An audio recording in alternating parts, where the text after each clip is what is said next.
So good day, everyone. I'm John, your moderator for this webinar. I welcome everyone for today's webinar, which is called Budget Spreadsheet 2022 Update. So now I would like to introduce our presenter for today.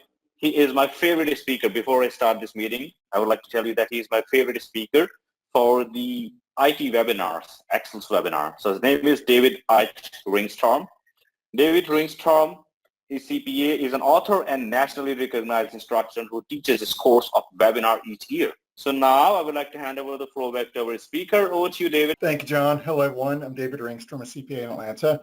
Welcome to our presentation on creating budgets in Microsoft Excel. Budget spreadsheets are kind of a special creature to me in Excel because they have a few characteristics that don't always appear in what I'm going to call normal spreadsheets. So let's lead off, and the first concept that I want to talk about is using range names in our spreadsheets. Once you assign names to cells, you can then jump directly to those cells, and then we'll also see we can round trip our way back to where we started. If we are assigning names to our cells, we definitely want to be consistent, because otherwise, if you're inconsistent, you're going to frustrate yourself. Let's just see how we can navigate with range names, because range names become bookmarks in our workbook. So on the Formulas tab, we do have the Name Manager command that when we click that, brings up the Name Manager dialog box. You can click on any name that you wish to remove and then choose Delete. And then any other names I want to edit, I can click the Edit button or I can double click on the name. That will bring up an Edit Name dialog box from within which I can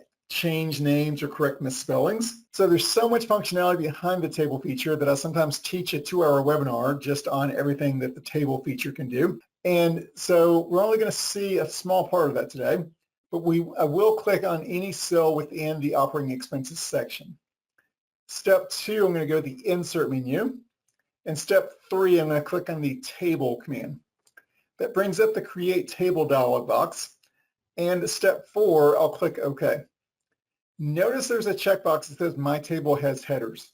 What that confirms is that the first row of my list there has unique column headings. To assign a name to a table, we're going to do that by way of the Design menu. And we're going to see that in Excel for Windows, we can use a feature called Use in Formula that's tucked away on the View menu. But if we do have names that we've set up, we can click on Use in Formula. So most of the time in our spreadsheets, we're just seeing the sheet name and the cell reference.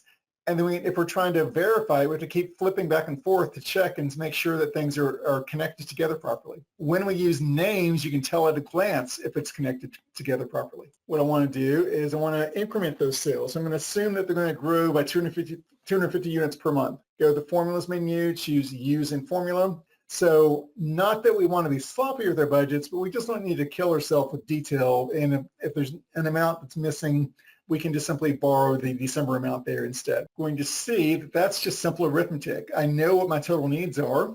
I know what my beginning inventory is. So that's just arithmetic. I'll just say B4 minus B5.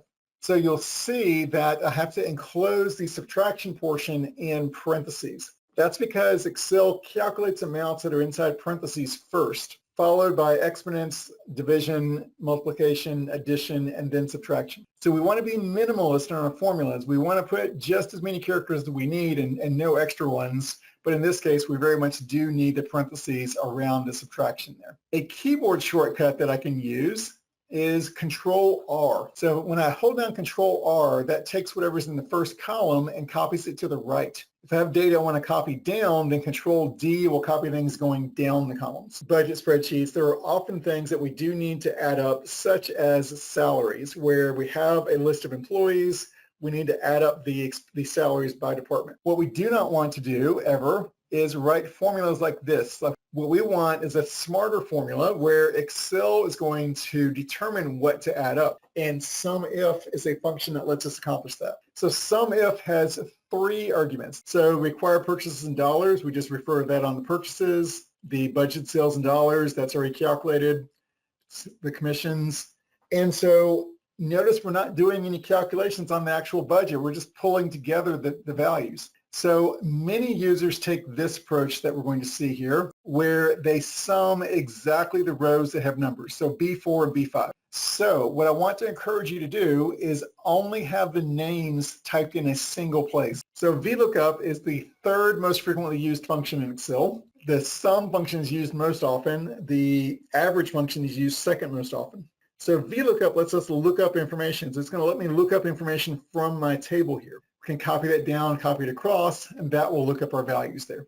All right, well, that brings me to the end of my prepared comments for today. Well, I'll just go ahead and thank you for attending. I hope that you found the presentation helpful. Look forward to seeing you back soon for another presentation. Until then, I hope you have a great day.